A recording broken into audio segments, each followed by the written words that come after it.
Started taking some pictures and learned about these apps that we could download, and I said, son of a gun, this is one of the futures, just one of the futures of photography.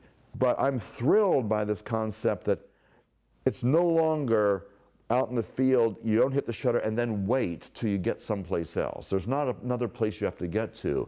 Just as plein air painters would be working there in the field on the work.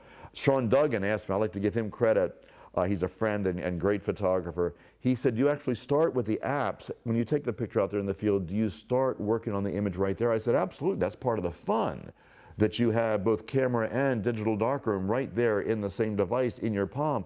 And he said that's sort of like the plein air painter's approach, where they would be out there creating the image, where you're letting that emotional experience, your contact with the environment, with the scene, be part of your response and the way you work on the image. And I find that very exciting right now. The iPhone is really, I think, the most important photographic development to come about in decades. It changes all the rules. It turns all of us into photographers. You know, reference Jerry Uelsman, he said, I heard him give a talk way back in the early 80s, and he said that just the act of carrying a camera with you makes you more visually aware.